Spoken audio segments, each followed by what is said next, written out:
Hello everyone again, welcome to a new video. Our guest today is the BMW M850i Gran Coupe.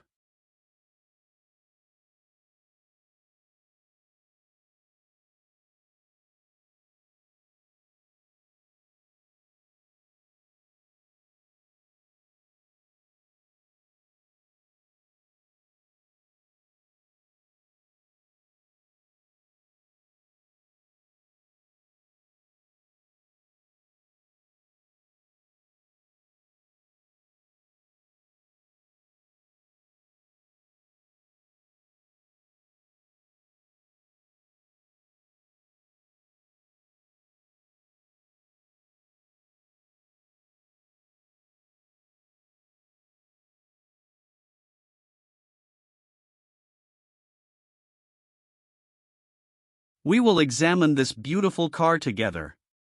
This trend, which Mercedes-Benz started in 2004 with the CLS model, we see in many car brands today. The 8 Series has coupe, convertible, and M models, but I think the Gran Coupe version is the most logical one to buy, because it is a sports car but also suitable for family use. Let's talk about the design of the car. First of all, we see that BMW's front grille evolution has bypassed this car. We see a horizontally widened front grille instead of a vertical one, and I think that's much nicer. It makes the car look more aggressive. The usual BMW laser headlights are available as an option on this car. The front diffuser has carbon details and functional air intakes, because there's a huge engine inside. Let's talk about the engine. The engine is the same 4.4-liter V8 twin-turbo engine used in the BMW M8, with 523 horsepower and 553 torque. But of course the power of this engine has been reduced, while in the M8 you can get 630 horsepower.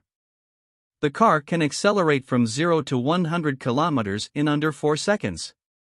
There is an 8-speed ZDEF gearbox. The car has adaptive suspension with adjustable stiffness.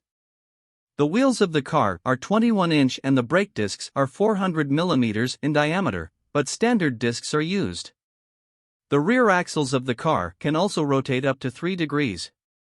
When we come to the rear of the car, we see a more aggressive design than the front. But there's an interesting detail about the trunk. It's made of plastic, which is something that brands can do nowadays to reduce weight.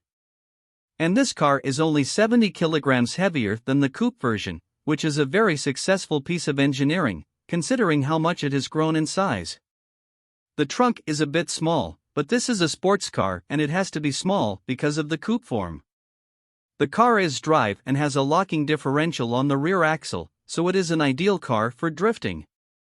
Let's come to the interior of the car. It has a 2+2 seating arrangement, but we can use it as 5 people when necessary.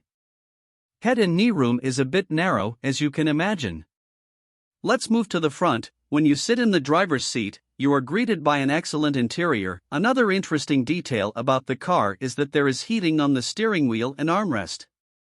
In the center section, a 14-inch screen is used. The speedometer is 10 inches. There are 4 driving modes: Sport, Comfort, Eco Pro and Adaptive. The speedometer changes according to the modes.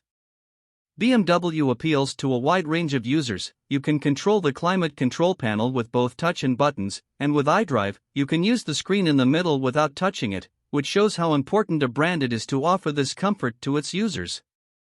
But there are some details that I can criticize. When I turned on the seat cooling, there was a lot of fan noise, and this can sometimes be disturbing. Another detail is that there are few storage compartments. This is actually not a criticism because the design of the car does not allow this. It is a little narrow car.